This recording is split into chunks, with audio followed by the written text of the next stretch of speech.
to this week's episode of The Source. As you can see, we have neither Captain Herx nor Officer Townsend here. Just keeps getting worse this summer. They're on vacation. They're on vacation. Are they on vacation together? I don't know. That'd be interesting. If you are, don't worry. We've got this. We'll handle your job. So, anyway, this week we're going to do something fun again. Well, fun for us. Fun. Not fun for the rookies. No. So last week we introduced you to them and they had to do a little dance challenge. And this week we're going to show you a snippet of their training that they have gone through this week. And that training, one day of it was Taser training. It was. And it was not fun for them. Yeah. And so this is Sergeant Strobridge. Hello. Sergeant Nice over our to meet you. Community Relations Unit and also a trainer here, an instructor at the PD, and so he is in charge of the Taser training. I am. So, as an instructor, can you tell us a little bit about why is it that any new officer, anyone that's being issued a Taser, why do they have to go through the act of actually being tased to be able to carry it? Yes, great question. We want them to know what happens when you utilize the Taser. First of all, when you're provided this tool, we want you to know how to use it properly, and then the effects that it has. And you see what happens to a subject out there when it's used on them. We want them to be able to experience that same thing. One is for courtroom testimony, and for them to also, have a little bit of empathy and sympathy about what this tool can actually do to someone. It is a very good tool. It cuts down on officer injury. It cuts down on subject injury, and it helps resolve whatever situation, combative situation that they're dealing with, much faster than not having it in our previous careers. So what you're saying is it's not just for fun for all No, the veteran it's not. officers? It's not. Absolutely not for fun. Okay. It's a level 4 active physical resistance tool, and we teach them de-escalation prior, a lot of other things prior to even actually going up and using it in an application. And I know I'm going to ask you a really tough question. So in the news, there's a lot of discussion about de-escalation and officers should use the Taser in more situations. Like, for example, they're like, the guy only has a knife, and they'll say only has. What do you teach officers about when it's maybe not a good idea to use the Taser and they need to think about other options because of the severity? Yeah, I mean, like you said, with someone with a knife, we don't want an officer to enter a deadly force situation with a tool that's not used for deadly force. We want them to be able to be one step above the subject and be able to take them under control or be able to defeat that threat to protect themselves and also the other folks in the community. As far as subjects, if they have mental illness, if they're suffering from maybe a medical episode that doesn't clearly look like something that they can tell is medical, we want to be able to try to identify these type of things to say, is this appropriate for me to utilize the Taser or not?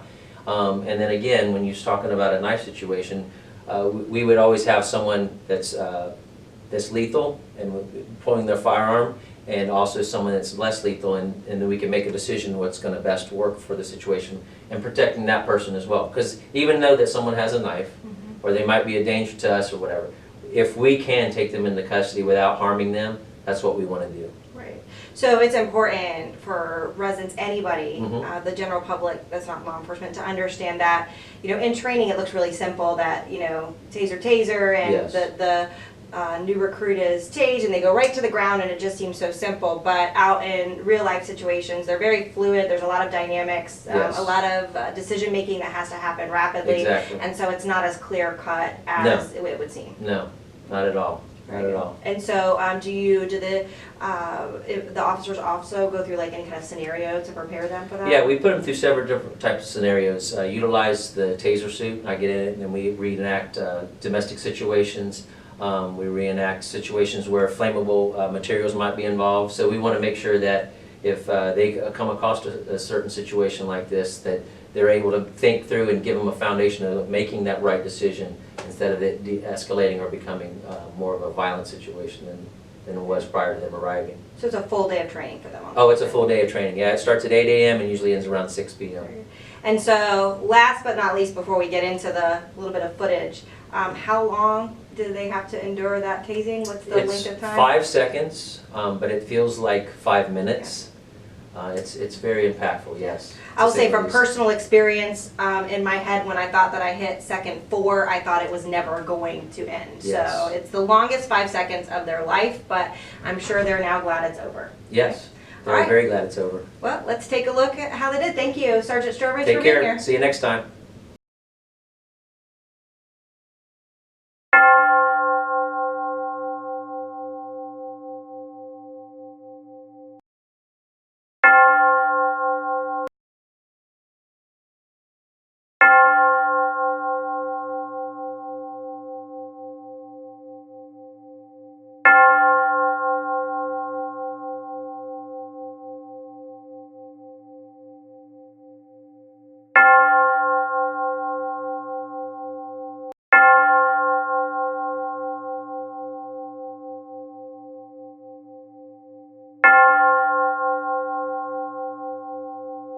Favor. You ready? Just breathe. Deep breath. In, out. Almost done. In, out.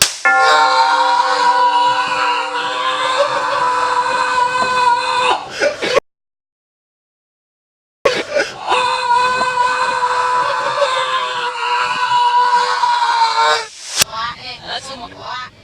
Well, that looked like an interesting day of training for those Yes. recruits, right? It was an interesting you know day. what? It's knowledge is power, and they're all that more equipped to go out on the streets and handle calls for service here in Sanford. So Yep. that's it for this week's. And until next week, Keep it safe, Sanford.